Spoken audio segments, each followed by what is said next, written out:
Na throttle body na to? Na throttle body na to siya? Oh. Ito na to, bago yung huling linis. Meron kasi yung sa amin, 6 years na sa amin yun. Wala pang linis yun. Ay, wala pang linis to? 35? Wala. Bagsak na.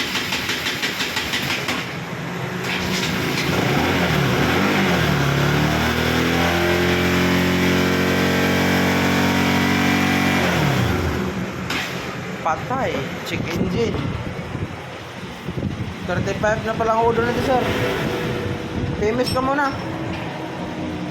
Cleaning muna natin para malagaan yung motor. Wala nang linis. 35 na. Tapos hindi pa na-cleaning. Bakit?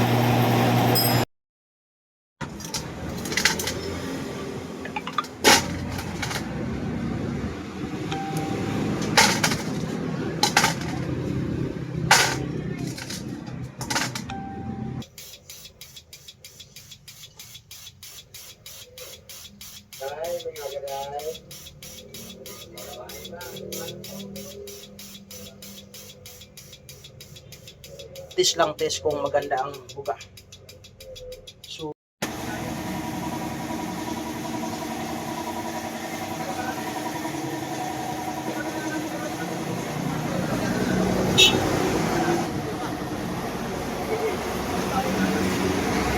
ganito kasi yung error makikita natin. Kailangan muna natin na buburahin. Pag binura natin yan, ngayon observe natin yung andar. Tapos kung ano yung hindi mawala or bumalik, nawala siya pero maya maya umandar, bumalik. Yun yung problema. Bakit siya bumalik?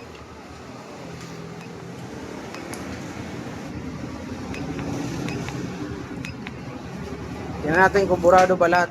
Wala.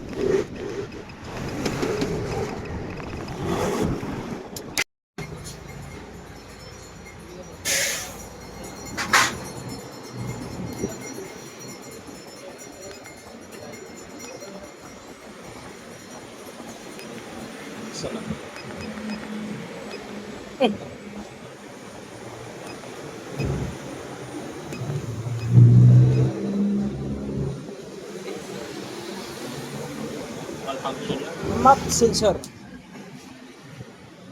Burahin natin ulit kasi kanina siyam. Ngayon bumalik yung isa. Kaya lumabas sa check engine. Observation, burahin natin.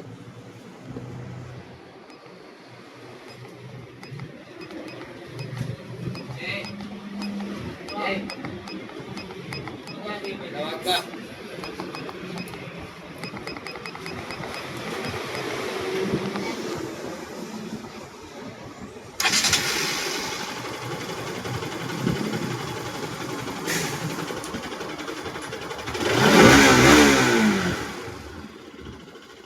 So kanina, wala talagang minor. Namamatay. So observe natin kasi siyam yung nakita sa error. Sabi ko kasi, obserbaran natin muna. Observe tayo ng ilang minuto. Bumalik yung check engine. Pag-scan, isa na lang. Sa siyam, isa na lang. So, observe rin tayo. Mayroon na siyang minor, gamitin mo muna sa loob ng 1 week. Halimbawa, sa loob ng 1 week, or hindi pa umabot ng 1 week, nag-check engine, balik ka sa akin, scan natin. Pag bumalik pa rin yung map sensor, nagmamalfunction, ay matik yan, palitan na natin. Yun yung isang sensor na lagi niya binabalik-balikan na ito sira na, wag mo nang ibalik kasi sira na yan. So observe na. Okay na mga andar. Ang ganda pang andar, ganda minor. Off natin. Tingnan natin, hindi ko na kailangan gasan.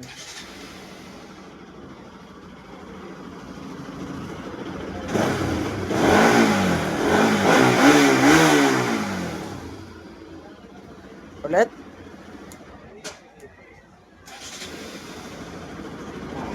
May nagbago wala? Mayroon? Maraming nagbago? Sige.